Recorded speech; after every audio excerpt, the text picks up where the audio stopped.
this notion that every patient is critically ill and their heart has stopped or they're delivering a baby, or like it's a lot less of that, and it's a lot more of seeing patients who haven't been to the doctor in 15 years, 10 years, and they're coming in and they have heart failure. And in the emergency department is the first time that they're going to learn that. And I am the person, the rest of the care team are the ones who have to break the news to them that they have this undiagnosed heart failure when they thought maybe they just had asthma.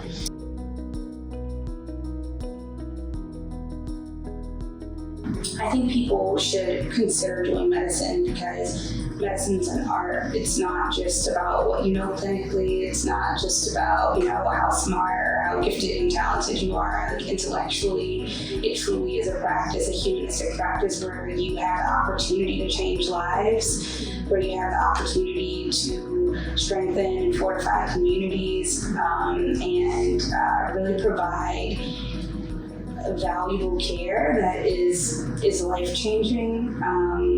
Health is at the core necessary, or health is necessary. And so I think it's just a very special profession, and I'm grateful to be able to be doing it.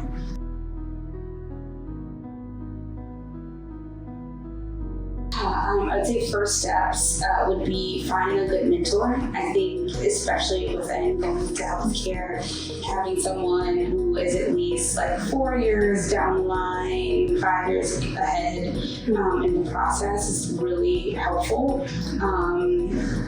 And I would also highly recommend shadowing and getting clinical experience and really seeing what it looks like to deliver clinical care, because I think in abstract, medicine can seem cool, or I think it's easy to imagine what it looks like, but the actuality of the practice of healthcare and the practice of clinical medicine, oftentimes it's different from what is glamorized and shown on TV. The pit is really close, though. I will say the pit gets a little bit better. I haven't fully finished it yet, but medicine doesn't practice that way, so really being able to get it early on exposure is going to be very helpful.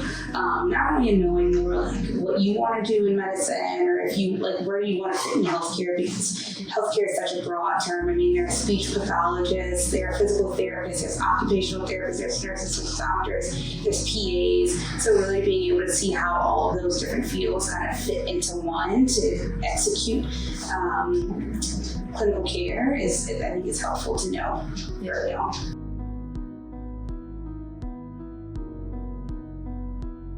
So I'll start in high school. So I was a part of a health science academy, and I got a lot of exposure through that. I went to Hightower High School in Houston, Texas. Shout out to the Hurricanes. And so that school really equipped me with some of the first technical skills that I was able to then transfer and use in talking and creating my application for college, and really thinking about my path to medicine.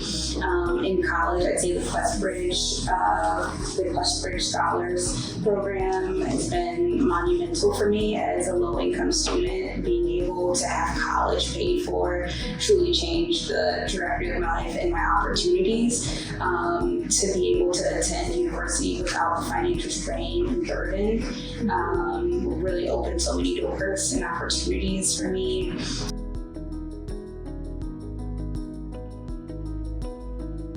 I entered the medical field during 2020, and so I graduated undergrad 2020, started med school a few months later, and I think that there was rightfully a really big emphasis on diversity, equity, inclusion around that area, especially in light of being in the height of the COVID pandemic, where we saw pretty significant racial, ethnic, and socioeconomic disparities and mortality for patients of minoritized backgrounds. And so really thinking strategically about how we could increase pipelines of physicians from those communities into medicine, especially because there was a lot of vaccine hesitancy and there was a lack of transparency and trust that patients felt between the medical system and particularly minoritized communities. And so I think that I was able to enter the field of medicine where those conversations were a daily occurrence, where there are systems and structures being put into place, whether that be